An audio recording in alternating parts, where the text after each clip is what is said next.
Live? Yeah, oh, good. You know the mic's live when you get a lot of echo. You guys getting echo, or is it okay? All right, that's good, all right. Absolutely delighted to welcome you to this, I think it's is it a 4-hour set? 4 hours, that's right, no. Hour and a half sharp session about sustainability reporting. My name is Patrick O'Mara. I'm the head of partnerships at an organization called the Sustainable Hospitality Alliance. London-based, but with a global footprint. We are a collaboration of hospitality companies, hotels, founded, funded, led by hotel businesses, but also working very closely with the value chains of those businesses, the investors, the owners, the architects, designers, lawyers, and the consultants on what we call our glorious ambition of having a truly regenerative hospitality industry. A net positive hospitality.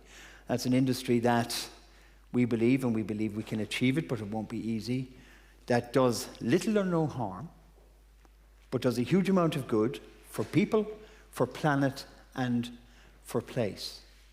And the way we do that, obviously, is to convene hospitality companies, their value chain, but also to work very, very closely with expert organizations, NGOs, global bodies, like the GSTC, the Global Business Travel Association, UNWTO, WTTC, lots of acronyms going on. International Organization for Migration. People who have expertise, knowledge, perspectives, tools, competencies that we don't have that we can bring to the table. Our purpose here today for this session is to try to understand where sustainability reporting plays a role in achieving that ambition. We want to shine a light on the current state of sustainability reporting. We want to, I suppose, acknowledge that it is complex. It certainly is not easy. And we want to explore what the future might hold, but also to offer hope that actually this is not an insurmountable problem. Might well even be an opportunity. And I think you'll hear from some of our panel of experts about where the opportunity lies in some of this. To help us to do that, I want to introduce and bring to the stage, as I say, an expert panel who've traveled a long way to make available their experience and expertise in different areas of sustainability reporting. Before I do that, though, I want to focus on you a little bit. What we'd love also for this session is for you to, as a result of the discussions that happen here, to focus on, to land on the one thing you might do more of, less of, different, or better if you're charged with reporting your sustainability performance, or if you're planning on doing it, or even if you're an expert in it, you might be able to share some of your learning with others. So we want you to think about the one thing you might do more of, less of, different and better to make progress. And that would be a really valuable hour and a half. So let me bring to the stage three experts that we've had the pleasure of meeting already. At least I've had Brianda, Lopez, Hostelling International. Round of applause, thank you very much. Mrs. Alexandra Michat, Exo Travel. Alexandra. And Philip Bacon from Horwath HTL. Hope I got the pronunciation right. Wonderful. Thank you very, very much. The way it's going to work is that each of these experts will spend 8 to 10 minutes speaking to you. They have a slide deck. Look carefully. Lots of good information on there. Take notes furiously. And please, we would love you to ask questions using Slido. You've done this already. The questions have been flying right throughout the conference. We may not get to answer all of your questions. However, we will take them very seriously. And we will try to make sure that if they're not answered in the session, that you do get an answer from our experts at some point in the very near future, either before the session, before the day ends, or by email afterwards. Acknowledge, too, that some questions require, rather complex questions sometimes require some thought and some thinking about before you answer it. So we may not be able to get to the heart of your question right here. So please bear with us if that is the case. Thank you very much. Right, let's start with Philip. Good afternoon, everybody. My name is Philip Bacon, as Patrick said.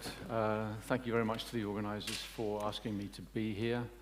I'm a Senior Director and a member of the Global Management Committee of Horwath HTL, which is, if you haven't come across us before, is a global network of just over 50 offices dedicated to consulting and strategic advisory for the hospitality, tourism, and leisure industries. We don't do anything else, just that.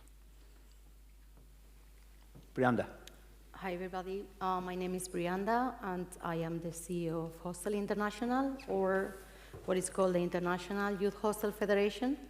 We are the founders of Hostelling. We're very proud. We opened the first hostel in 1906 in Germany, and we operate on charity-based or NGOs. And I will explain a little bit more after who we are and what that we represent. Thank you, Brianda. Alexandra.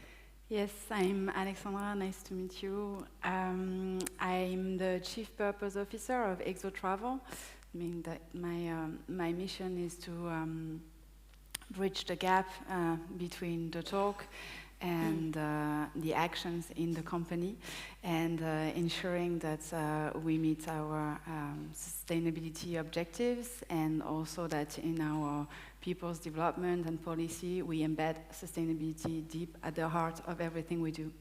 Wonderful. Note the job title, Chief Purpose Officer. Like that. Okay. Let's get going with the presentations. First of all, would you like to go ahead, Philip? Thank you very much. Thank you.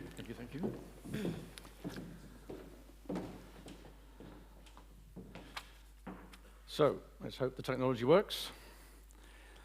Okay, so welcome.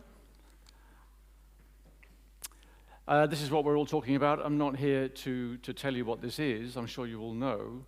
The G bit at the end there is an interesting one for me. We'll come back to that later on, but I think it's something that perhaps gets a little bit left behind when we talk about ESG. Just a number here, or some numbers here. This is from a financial point of view in the world of real estate investment, of corporate M&A activity. This is huge. This is not going to go away. There's no backward step. This is the future, and I'm sure we are all in agreement about that. The question is, where do we go from here? It's clear that the market, and this is focusing on, if you like, the investment side of things. There's a lot of talk during this conference about the operational realities of delivering sustainable tourism, but we mustn't forget that it involves lots of different players to make these things happen. And the financial markets are key to all of this, whether we like it or not. Everything needs to be capitalized in some way or another. And what's happening out there in that world is, as you can see, there is a growing tendency towards supporting this in any way possible. This is becoming now the default approach. It's no longer exceptional. It is becoming, as we know, the standard. We're not quite there yet, but it is definitely becoming the standard and acknowledged as such by all the major players involved in the sector. The benefits are, to a certain extent, self-evident, to my understanding. There are many of them, and I think it's fair to say that tourism and hospitality are particularly affected by that because of the way in which those businesses work. I think that one of the challenges, which hopefully we can talk about later on, is this idea that there's a certain morality about what we're talking about, which perhaps doesn't exist in other aspects of industry, and we have to deal with that. There's a moral. Is this doing the right thing? Is this what we're all aiming to do in a world of business and commerce, which is not traditionally famous for just doing the right thing? Yeah. So I think this is an issue that we're all going to have to deal with.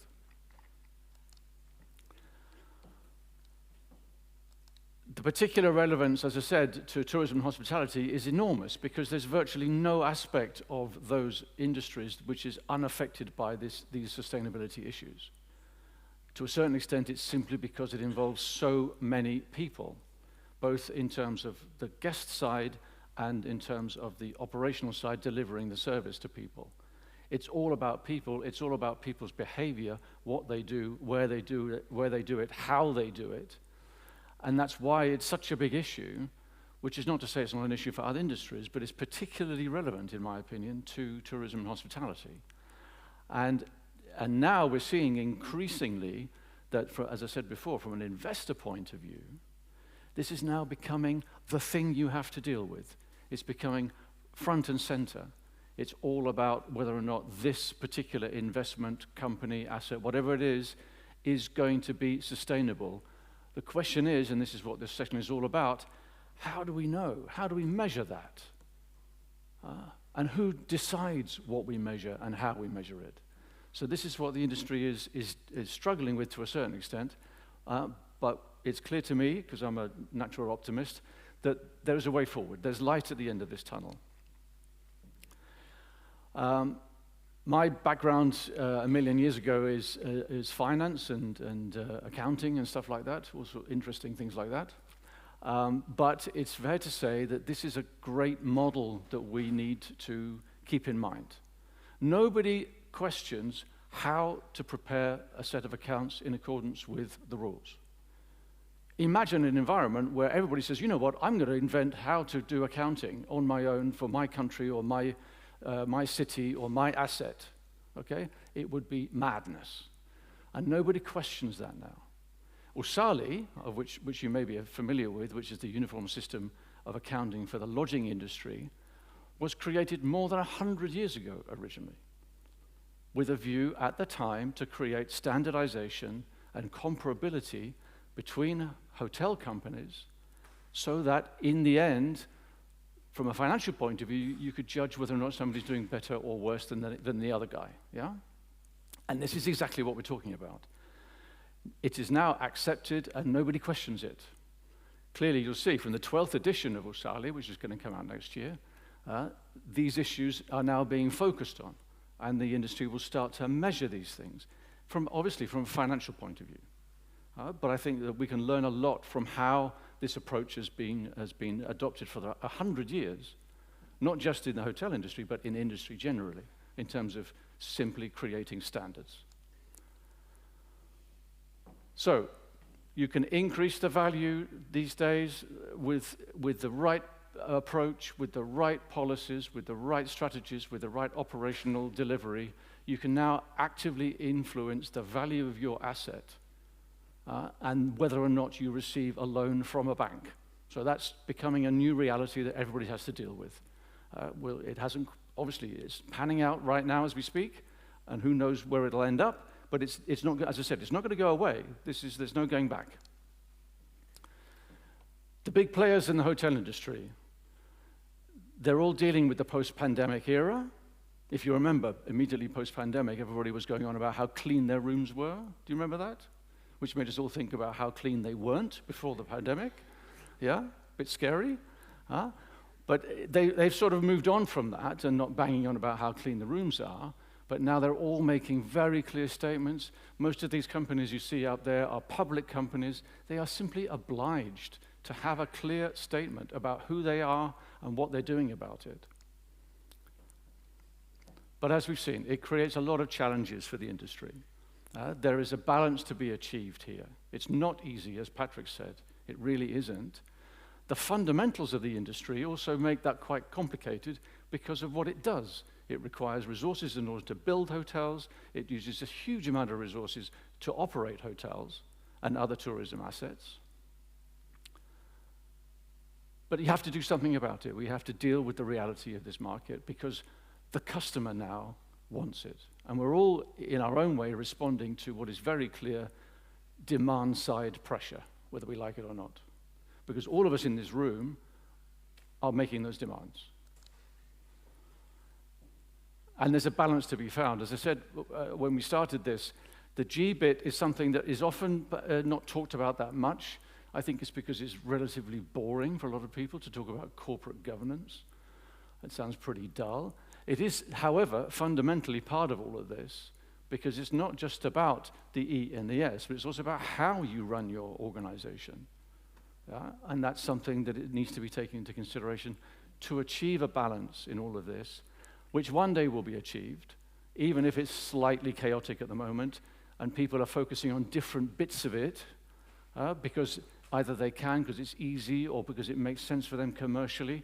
But I think the objective here is that we all come together and that we all accept that there is a single imperative here, and we will all behave in the same way eventually. This is the hope.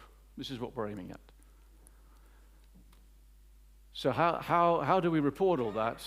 And this is the subject of debate now, is there are multiple players here. There's several organizations involved in knowing what's going on.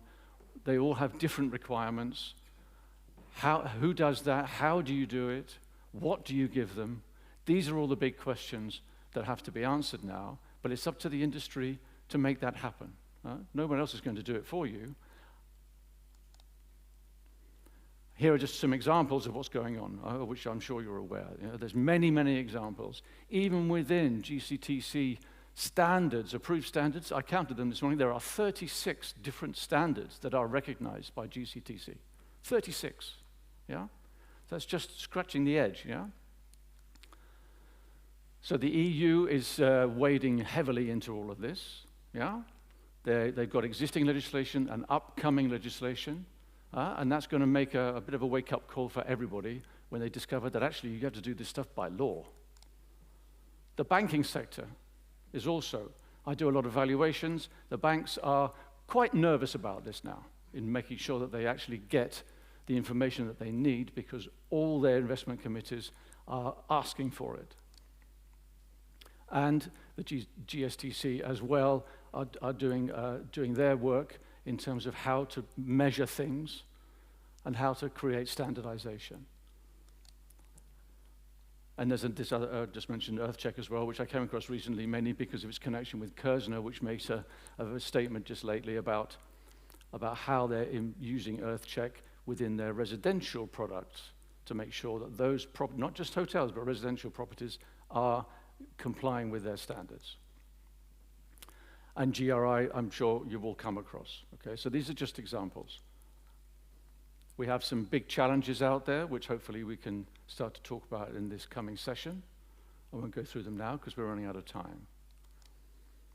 This is just finished. This is just an example I found doing my research. It's too much detail to see from here, but you can see that this is one single family-owned hotel company in Greece taking this subject very seriously. Very seriously indeed. Look them up, read their sustainability report. It's really good, and they're not a public company, it's a private company. But they're doing it on their own, in their own way. So the question is, how are they doing it? Are they doing it right? How are they measured? Are they comparing with their performance with everybody else? This is where we are at the moment. So these next steps are, to my mind, clear. We know what we have to do. It's not easy, it's pretty chaotic out there, but I sense a great willingness to do something about it now, and this is the momentum we need to take advantage of. So thank you, and apologies for running over by 2 minutes.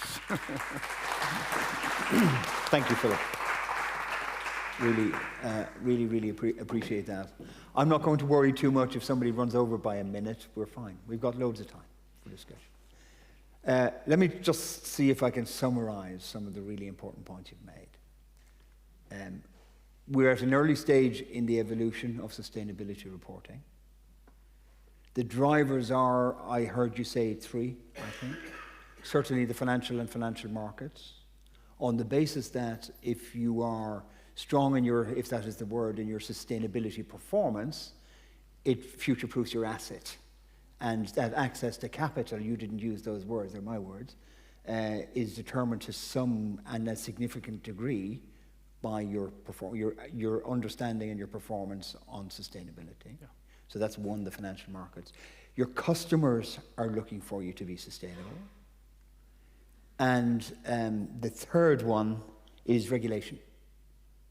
That we're being told what to do by others to reach certain standards over periods of time, and that's coming down the pipe in an increasingly important way. However, the whole measurement piece and the tools we use, it is a very diffuse market. People are inventing their own methodologies. Mm-hmm. And in some ways, there's likely to be some kind of rationalization of that over time. And in the midst of all that complexity, there is great hope. I think it's a fair summary, but I think it's complete. No, but I think we'd all agree that that's how, especially this business works. I've always maintained that the hospitality industry and tourism related to that is fundamentally an entrepreneurial business. Absolutely, 100%. And therefore, it's to be expected that the entrepreneurs are the ones who are making moves, who are doing things, who are being slightly radical, who are being innovative, because that's the job of entrepreneurs. Mm. What then happens is that institutions become involved because they become attracted by the scalability of entrepreneurial ideas. Yeah. And this is what happens in the hotel industry. I always say there's no point in owning just one hotel. Why would you do that? Okay? It's actually very inefficient. You know, unless it's the Waldorf Astoria. Okay, so I can forgive you if you want to buy that. But owning one hotel is really quite tough, and you need a very good reason for it. So institutional money doesn't want just one, they want 101. Yeah?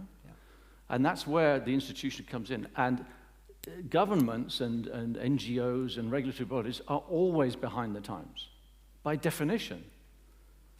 By definition, they always have been and always will be. But this is what's happening now. So it's happening, it's a compression. You've got the entrepreneurs, like the guys in Greece, on their own, in Greece, doing their stuff, and then you've got the EU up here, telling you what to do. Yeah? This is where we are. And in the middle, it's just complete chaos right now. There might be a balance chaos. to be found, actually. It's positive energy, it's chaotic, it's difficult, everybody's doing stuff, because there's a lot of commercial motivation out there. And not everybody would agree, because I hear groans when you say the NGOs are behind the times, by definition. It's an opinion, but I see what I see, Yeah. Okay. Thank you very much. We'll move on to the next address, Brianda. Thank you very much. Get your questions ready. Well, thank you very much. It's a pleasure to be here. I'm going to be more like a concrete example of how we work in our own world of what is Hostelling International or the International Youth Hostel Federation, but it's important that you understand first who we are, because maybe you have no idea. So as I said, we are a non-for-profit organization, a federation of non-for-profit organizations. We have 62 members. So a member would be, for example, YHA Australia. That would be our member in Australia that runs all the hostels there in the destination, or YHA England and Wales. Or in USA, we have High USA, Hostelling International USA. So those are our members. We're a federation, we're very democratic, we vote for everything, and we are here since the beginning of 1932. And we are born with a purpose, so it helps us to have here a purpose. We operate in 75 countries. This is we have 3,300 hostels. This is after pandemic. We used to have 3,600 hostels.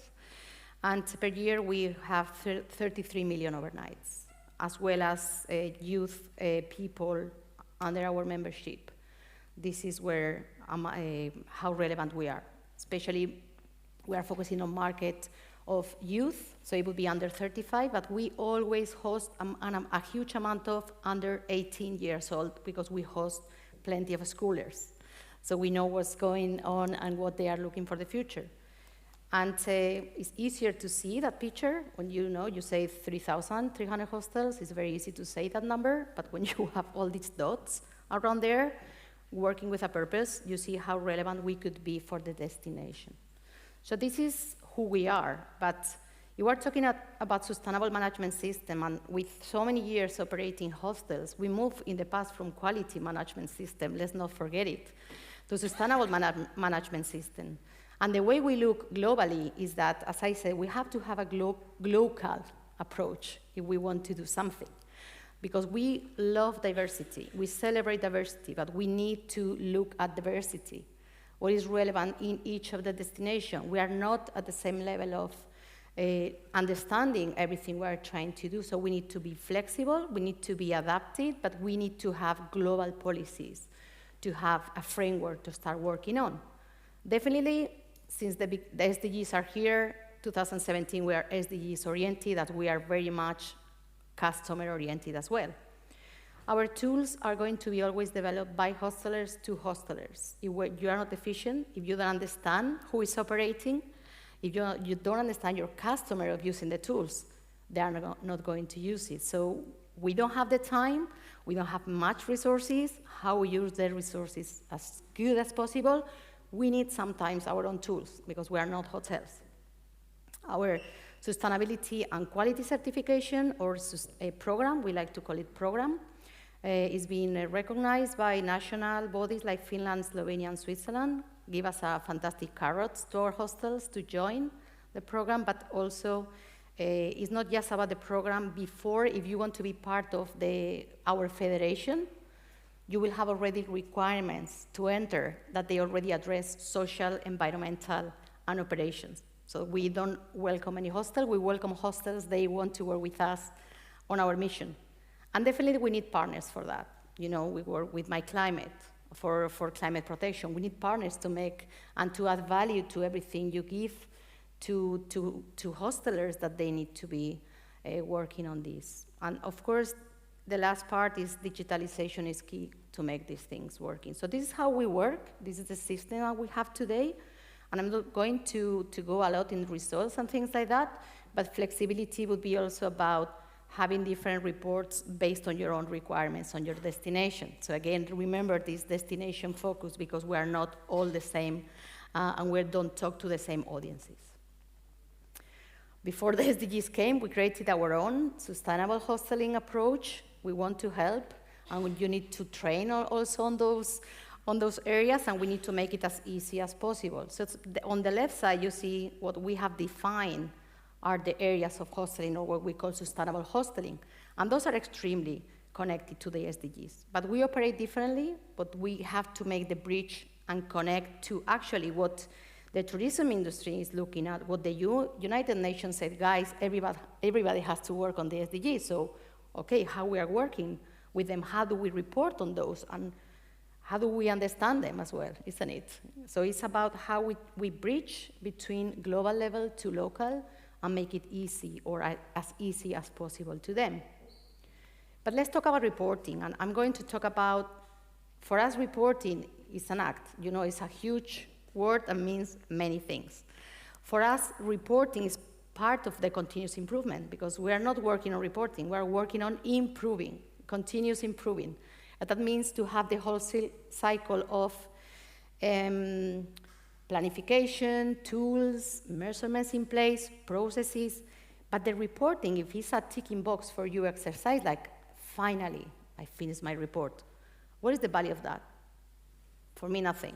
I would not encourage you to do anything. The reporting as acting is about analyzing, talking with as bottoms-up approach as you can with everybody involved. What can we do better? What we have achieved? What were the challenges? And from there, it's not just the end of the journey, because that's the continuous improvement. You plan for the next year.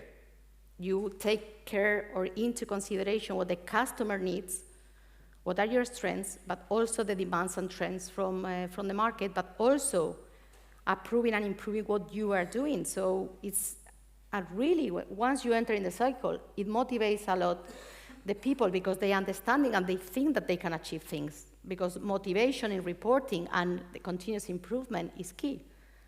What is in it for me? You know, what is the value I get? Why do I have to make that effort? It's for my customer, from whom I'm reporting. I'm also mentioning that reporting is an ongoing task. I don't know, I mean, social media changed to the reporting. Reporting is communicating also what are your achievements and who do you report to. So there are many also levels of reporting, and we will talk about it later. But we, as I say, we are customer oriented. We want to bring people to our hostels.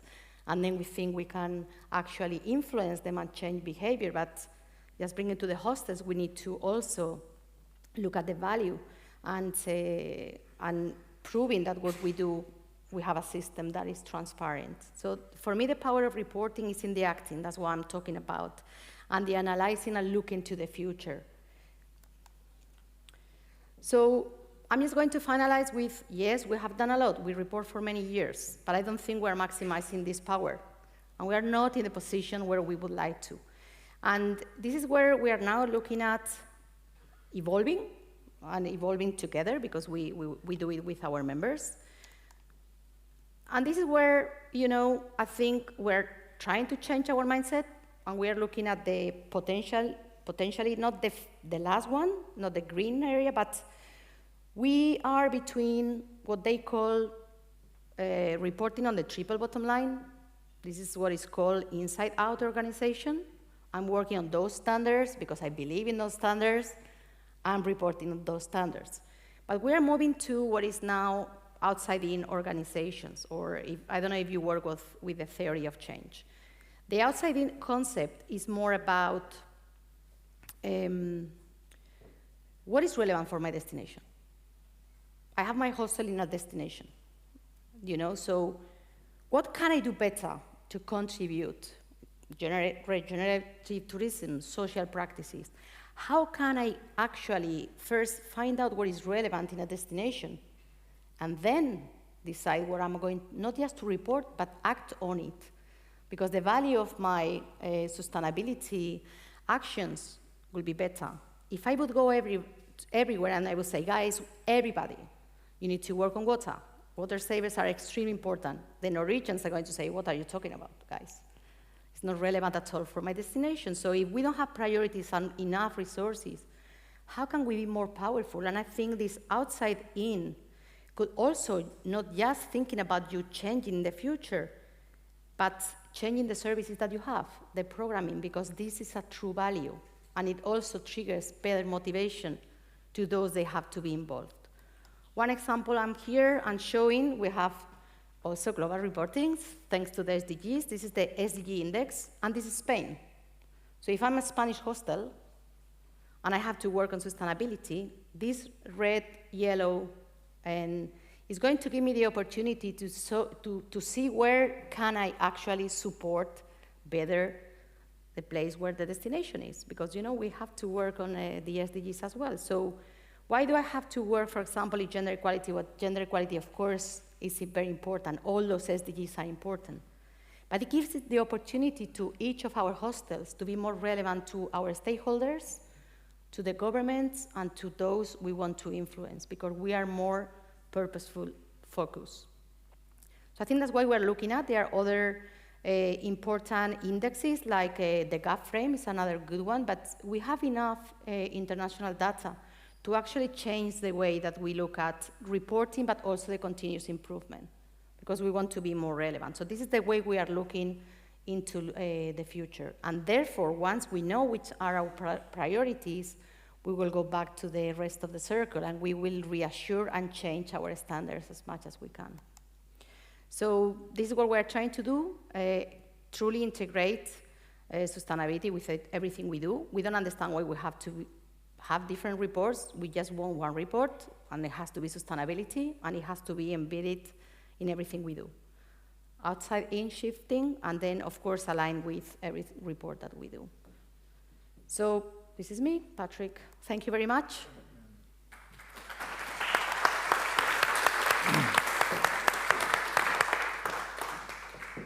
Before we move to Alexandra, let's see if I can capture some of the points you made. It's a really important one. I have to confess, maybe I've been living under a rock.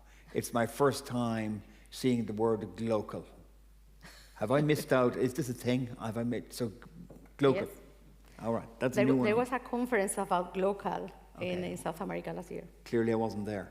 But it's a global perspective, a global view, but with local application. That's what really you're talking about there. And of course, the whole sustainable, I was really pleased to see you introduce the SDGs there, because of course, that is at the essence of how they are actually brought to action, to be honest. So that was one of the really important points I thought you made.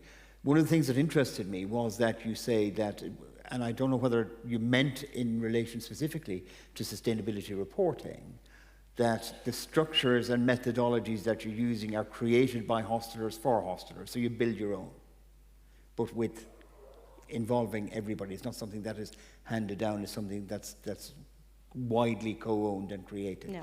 Refer back to your earlier point about everybody building their own thing in their own shed, basically. We're at that stage of evolution, and we might come to that point. But that is a system that is very important for you because it's co-ownership. The other point that that really struck me was this: the value for the common good concept. Now, I don't know whether it relates in some way, Philip, to what you said about the S bit of the ESG. Maybe it's a different way of expressing the same thing.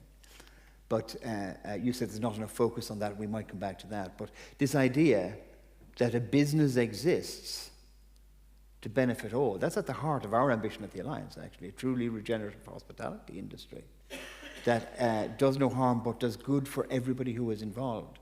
So you take a view from the outside in, which I thought was really interesting.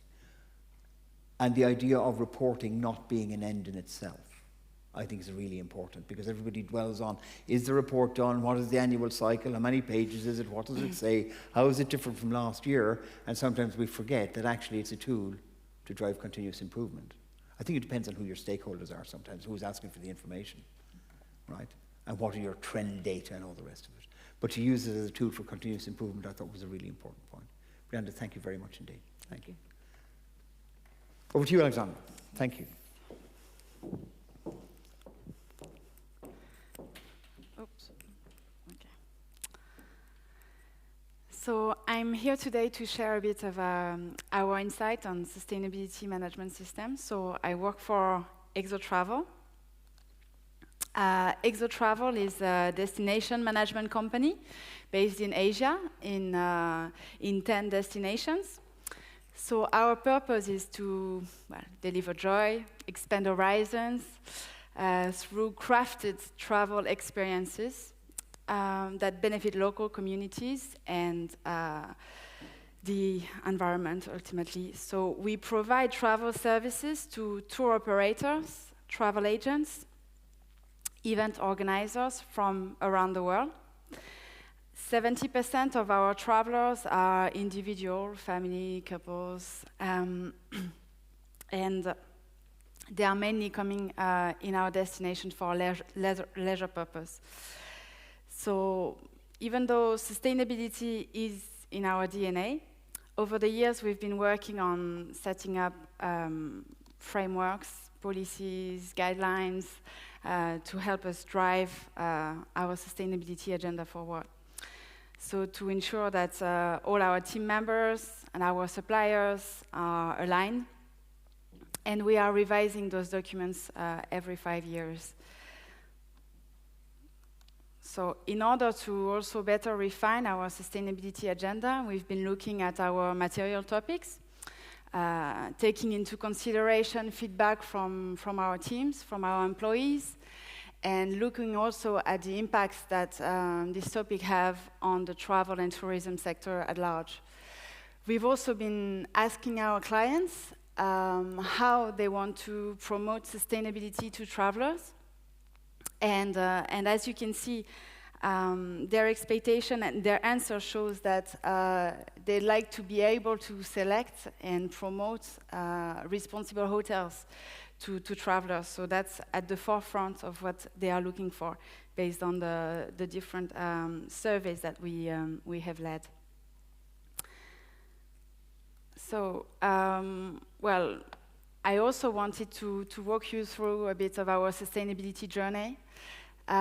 We've been starting in 2015, really, with the certification processes, so with Travel Life, that really helped us to set frameworks, guidelines, policy, really enshrine into how we operate on a daily basis.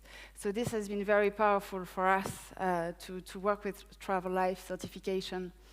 And this is also when we realized that reporting is really key. So I would say that thanks to certification, this is when we really address the importance of reporting because we were doing things because we are a passionate bunch of people, and we were doing things because we believed they were the right things to do. But without data backing up all of that, that was we might not be always working on the right track. So reporting expectation, we can only achieve what is measured. We can only, improve what is measured. So this has becoming more and more of a requirement. So not only for us, but also to report back to our clients and see how we can involve our supply chain in that.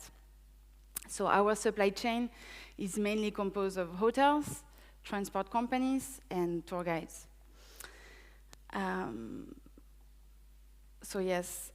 So this is what I wanted to share with you today, a bit of how complex it is, and for us to work on reporting, because we are often being asked, as I believe many of you, several times in slightly different formats, the same data, because everybody needs data to feed their sustainability agenda and to their strategies. So we are reporting to certification bodies, to investors. We are also being asked to provide data to our clients that are so then transforming them into stories, also to encourage travelers to select more sustainable products. And travelers, of course, trust certification bodies, so that really feeds into this relationship. But this is really complex because, yes, we realize that the same questions were coming back all the time. So the challenge for us is that in our destinations, there are very few hotels that are actually certified. Sometimes they are certified by government-led organizations, agencies, but it's very rare to find hotels that are certified by third party, and even less by certification bodies that are accredited by GSTC. So this has become, yes, really challenging for us to speak the same language.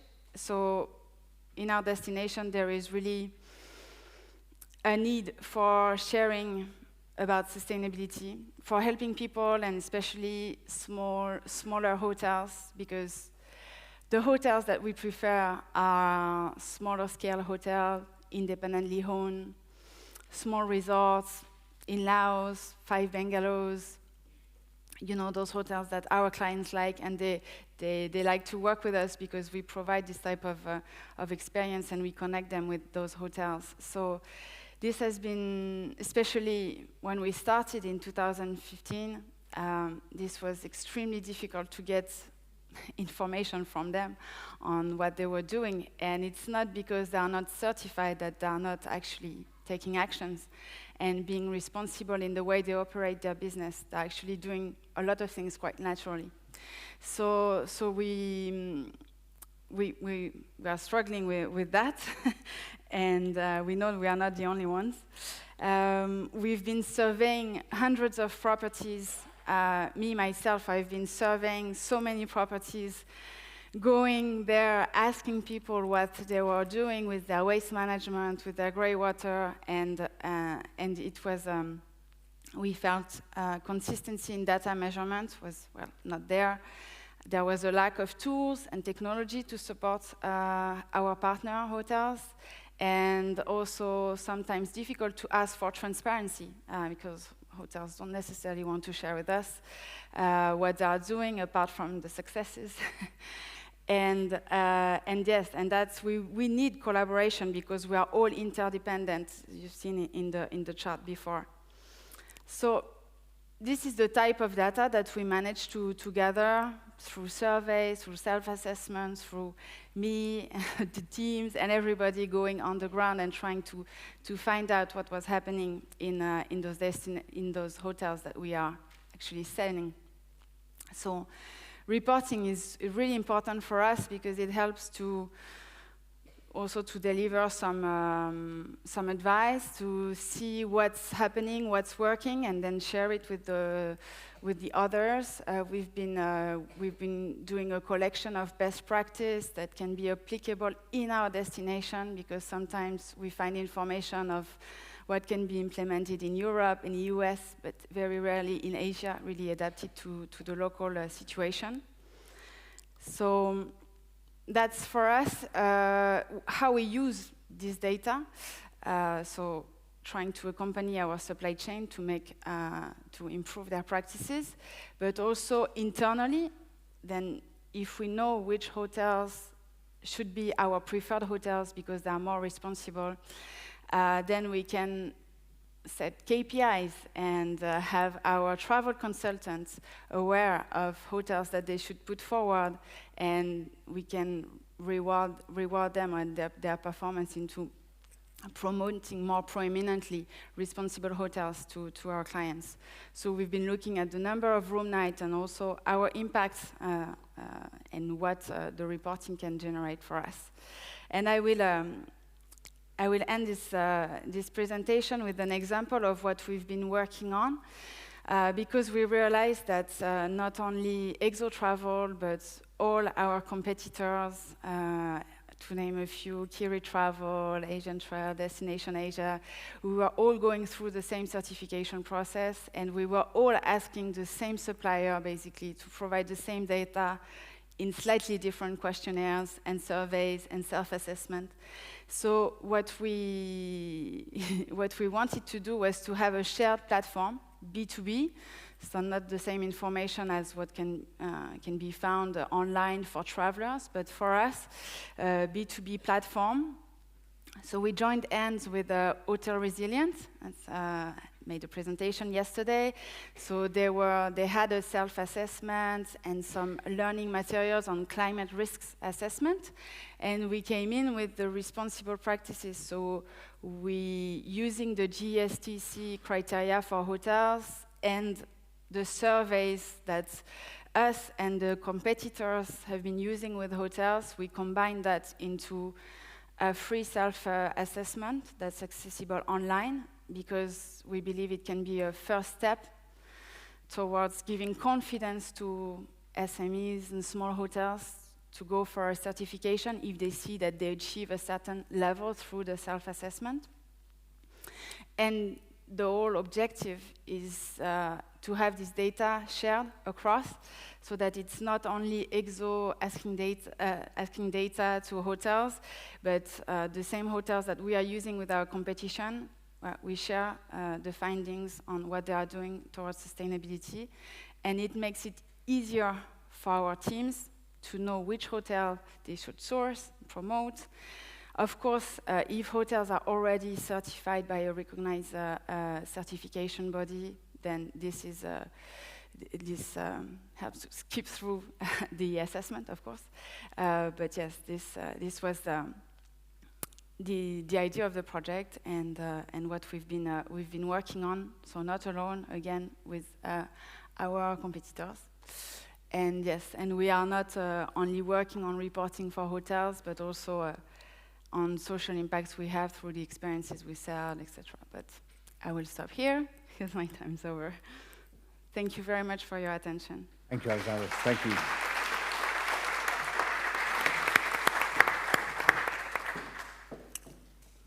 Let me see if I can grab 2 or 3 of the headlines. The importance of all of this for your customers, number 1. Really, really important, being very much customer-driven. You talked about the role of the important role of certification as a goal and as a trigger for increasing performance. And that's a very, very complex area in itself. I mean, if you go back to your point again, Philip, about the plethora of certifying bodies, the types of certifications, the standards, the variability in that, and we might dwell on that just for a little bit. An area I'd love to come back to, of course, you work in a very particular geography where circumstances are slightly different, and you highlighted that. So we might dwell on that a little bit, where the stage of evolution isn't maybe as advanced as it is in Europe, and what some of the triggers are there. The other point I really that struck me was the fact that because it makes sense to do. You talked about entrepreneurs, Philip, and how entrepreneurs behave, right? You just tend to get on with it, right? It made a lot of sense for you to collaborate with your competitors because as somebody who is demanding reports from some people as well as issuing reports, you could understand the pain of answering 85 different questions in 85 different ways to 35 different stakeholders. So creating a platform with your competitors where, what does it drive? It drives, well, it helps simplicity, it probably helps cost, it certainly helps time. And it makes tracking progress a little bit easier. That's the idea. Did I capture some of it at least? Yes, no, that's perfectly All the right, idea. fair enough. Could we have a round of applause for our speakers, please? Thank you very much. So if we have questions from the, do we have questions from the audience, just so we get some up there? We'll have a look. None yet. Is that true? Do we have any? We're working on it. All right, there we go. All right, great. We'll come to those in a moment because there's one that I just wanted, that I have in mind actually, just to get right down to the nitty-gritty with the three of you.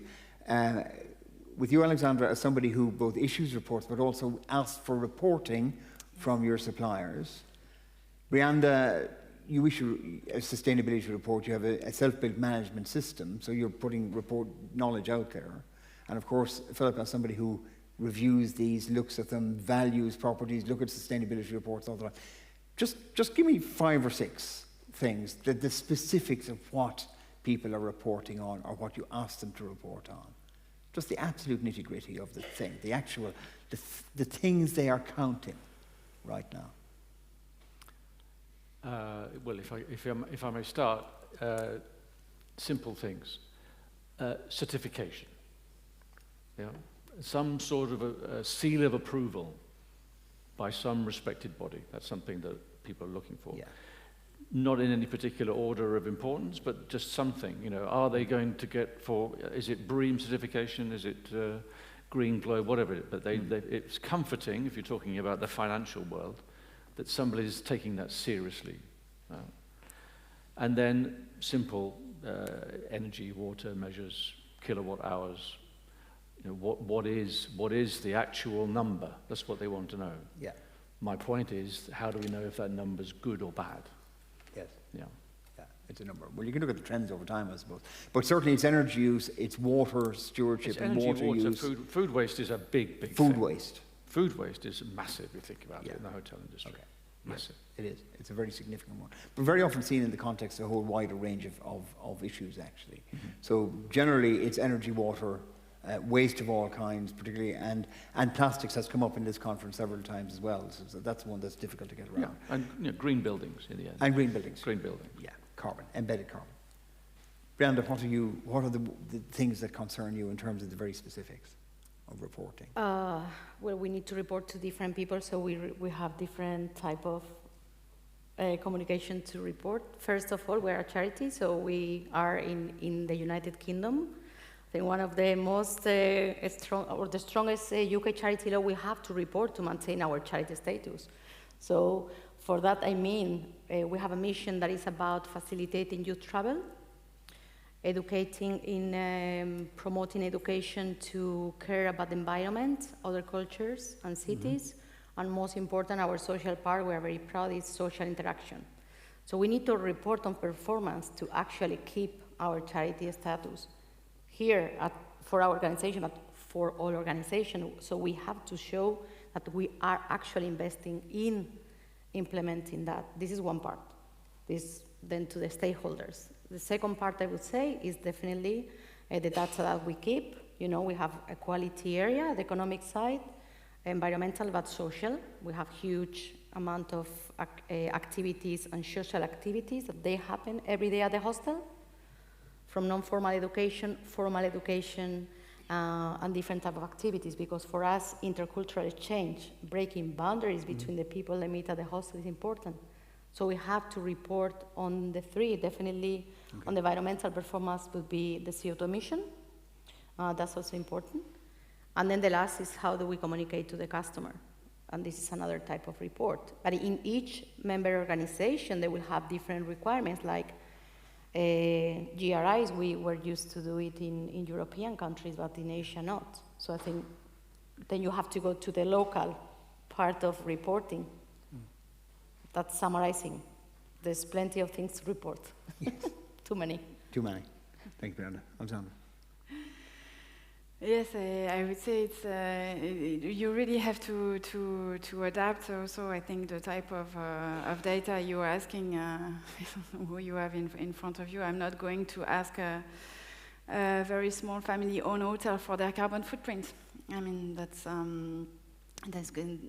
that requires for them to have access to data, to do some research and understanding. That's something where I believe, yes, it's challenging for them to get access to how to calculate that and measure that. So that's why it's so important for us not only to do the assessment, but to provide some learning tools and key information so that they can be empowered to do the reporting, I would say. Well, and then the rest, I agree, the social parts, how much actually benefits to, how many local people do you employ, and how do you give back to the local community?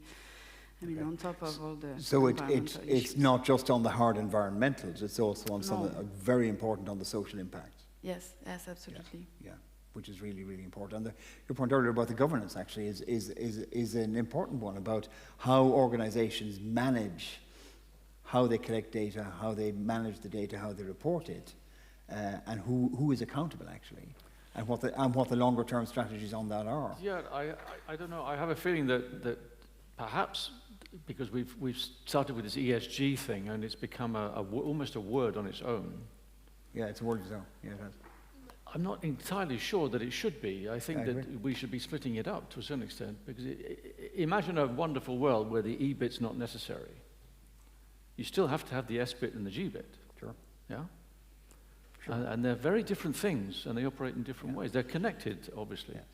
But the way in which you deal with them and how you report on them and how you measure them are quite different. Yes, they are. And I think that the interesting point which has been raised is the extent to which the local thing, is it true that really the Norwegians shouldn't be worried about water? Question mark. Yeah. Well, but I know from my clients in far reach, out of the world places which are not dealing with what a lot of the so-called first world is dealing with. And I've tried to explain ESG to people, and they have really no idea. Because it's just not relevant, because they're busy surviving. Yes.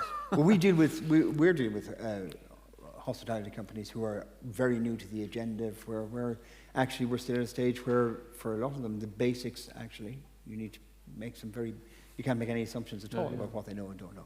Let's go to some of the questions that have come in. Different regions have very different, this is from, I'm sorry, I'll come to the name in a moment, Coco Tang. How are you? Thank you very much. First question, right. Different regions have, from the audience, different regions have very different ESG disclosure standards. That means a tremendous amount of work. How do hotel groups cope with that one? Any takers from the panel? Love takers from the audience. It's a simple question of motivation.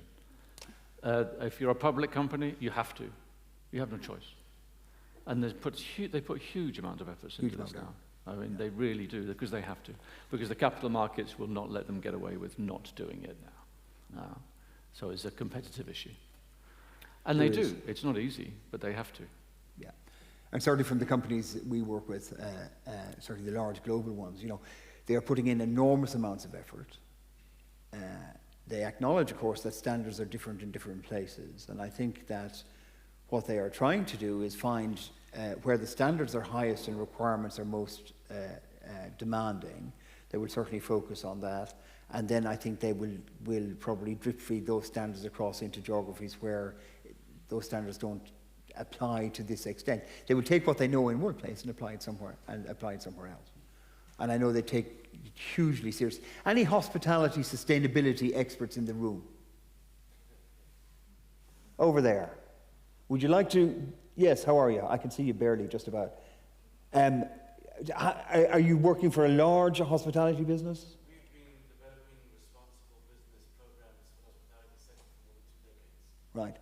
And what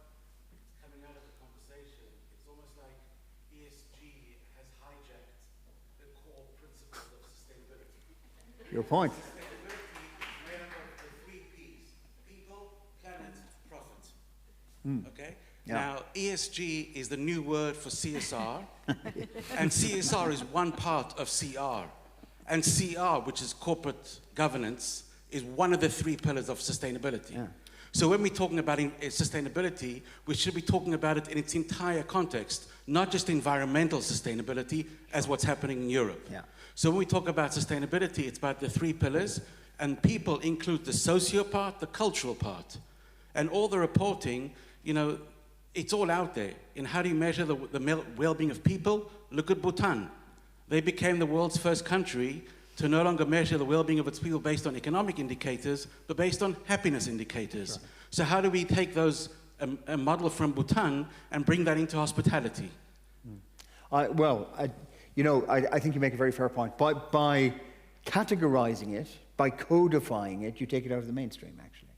You make it a function. And if you go back to the very beginning when I said our ambition as an NGO is that we would have a truly regenerative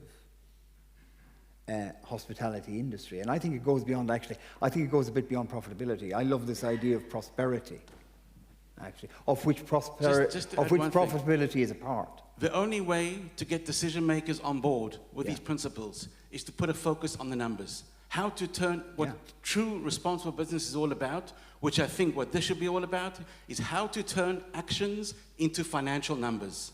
That's what it all comes down to. Without the financial numbers, there's nothing. You mean the business imperative, the business case? I mean, responsible business is all about business where people, planet, where people capital, economic capital, and natural capital all equally matter and benefit.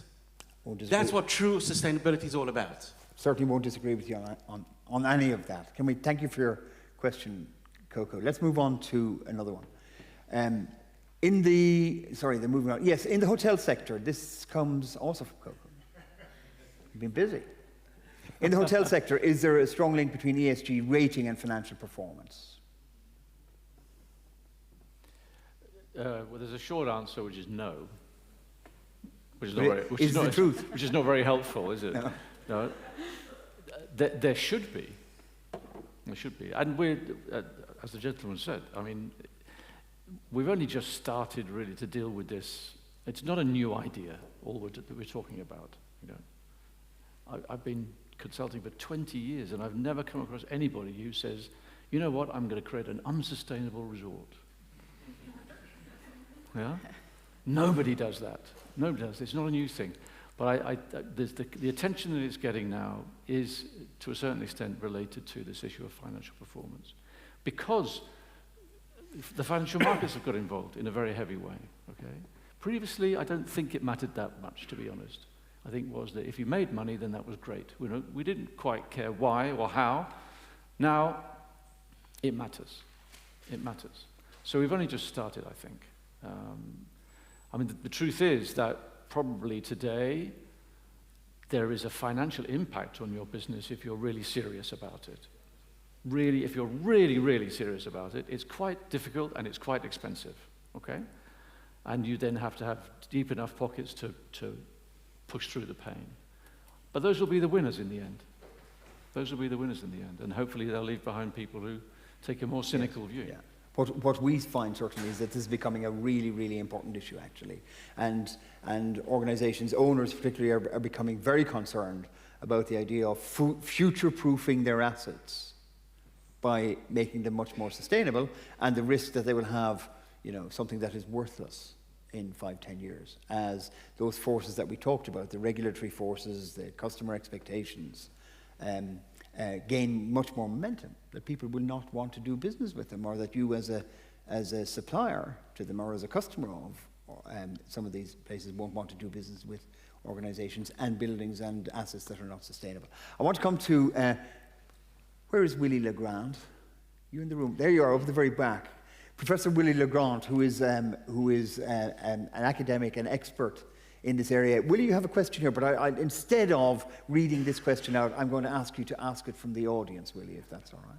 Thanks very much. Thanks for that. Well, the question reads, if we have transparent ESG reports, we're going that route, right? I mean, with the legislation coming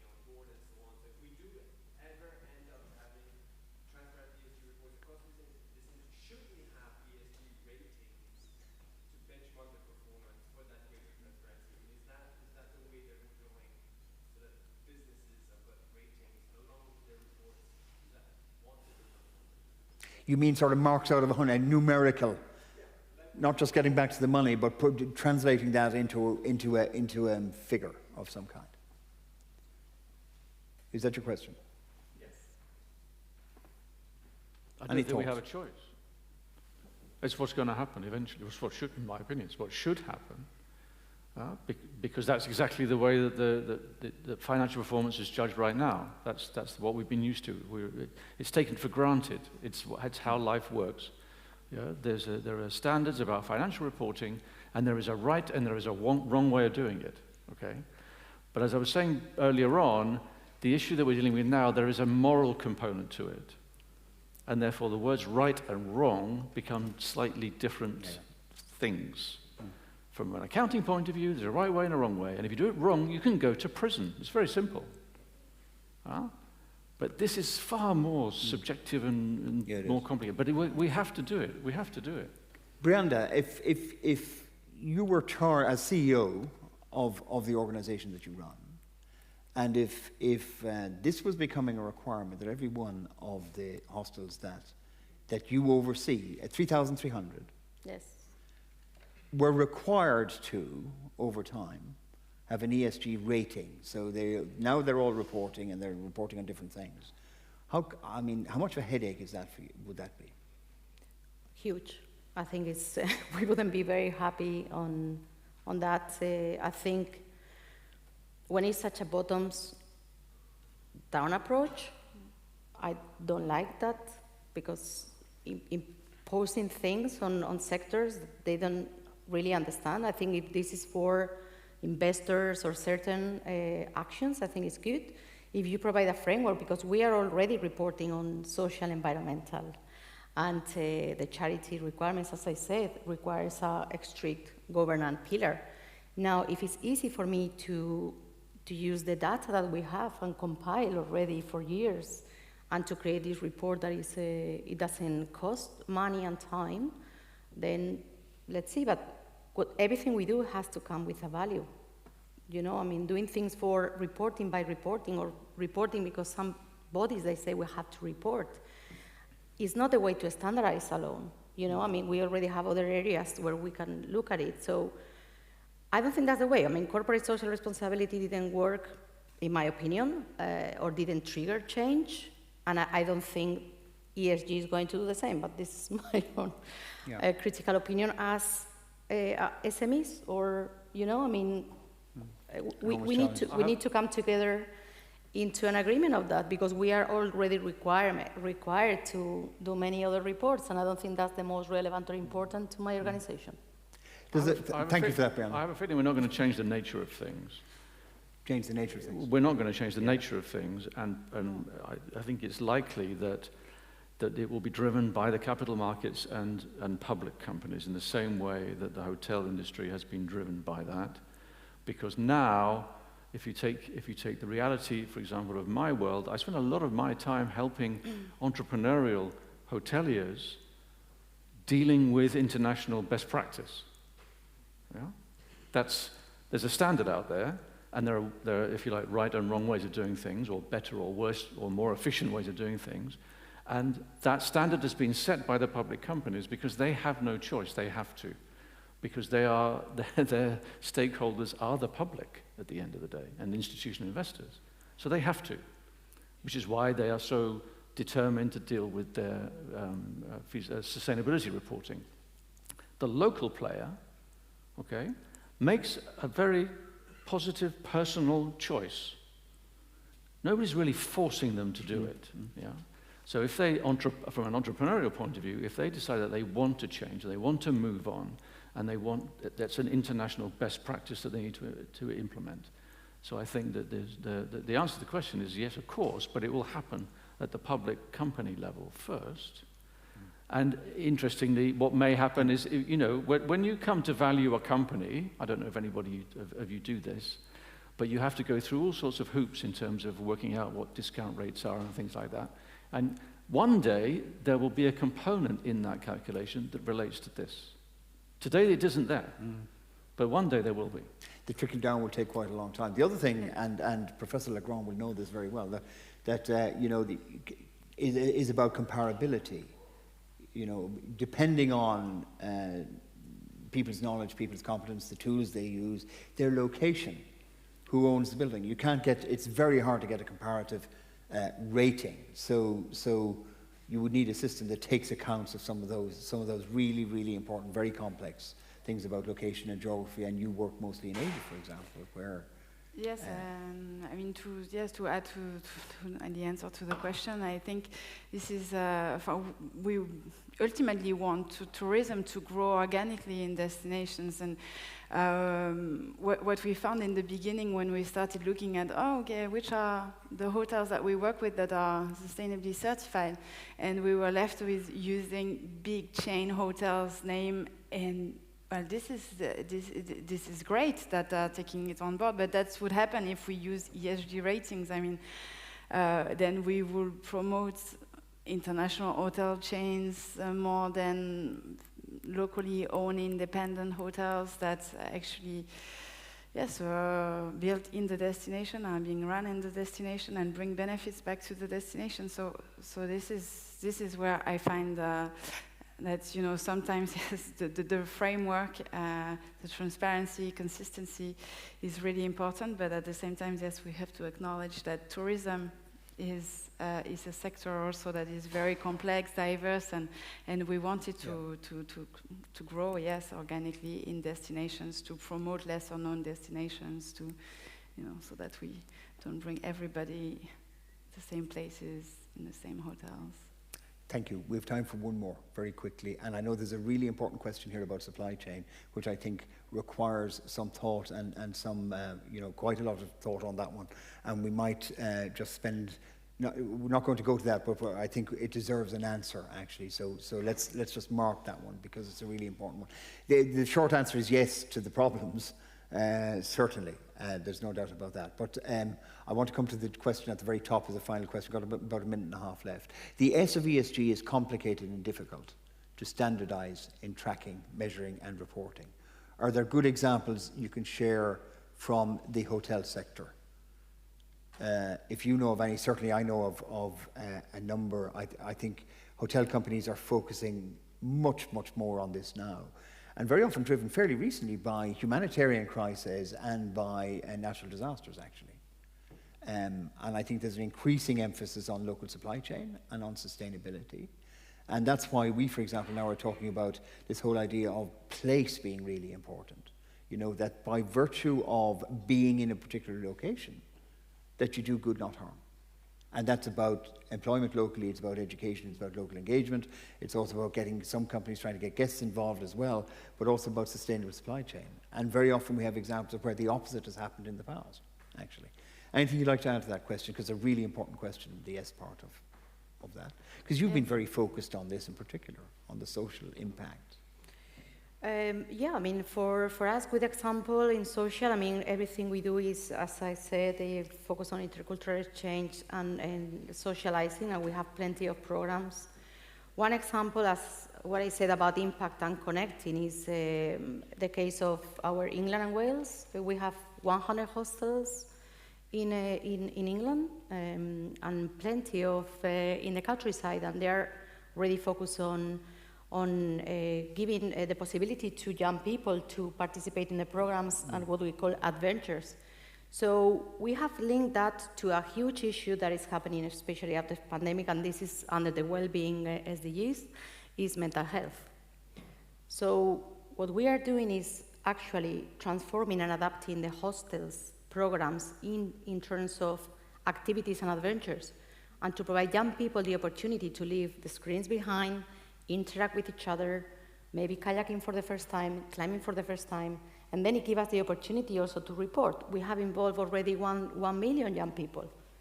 And of course, you have to send surveys to see how does it affect. So we have created a social impact based on just that project that we are leveraging with the government of the UK. This is one of the example about purpose-oriented into your reporting and action. It's not just about what you tell me to do, it's about what are the tools there for me to actually maximize my strength as a company to contribute to something.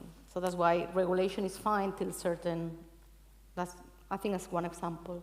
Thank you, Brianda. Just one other line would be gone in 60 seconds almost. One of the other great drivers for this, of course, has been the impact of, certainly, the impact of the pandemic, where there has been what has been described as the great resignation. People leaving the industry and not coming back. And that over the past year and a half has been a huge driver to get hospitality companies to look at the conditions under which they recruit, train, employ, promote people. And there's not one of them that I know who isn't concerned about this and doing something very actively about it. And it's causing, and I think it's a good thing, causing all of us to look at some of the social impacts of how we run our businesses. Folks, time's up. I want to thank you very, very much for a great session. And also to thank you in the audience for a very engaging conversation and for questions. And remember my ask at the beginning, the one thing you're going to land on to do more of, less of, different and better as a result of this session on reporting. Thank you all very much.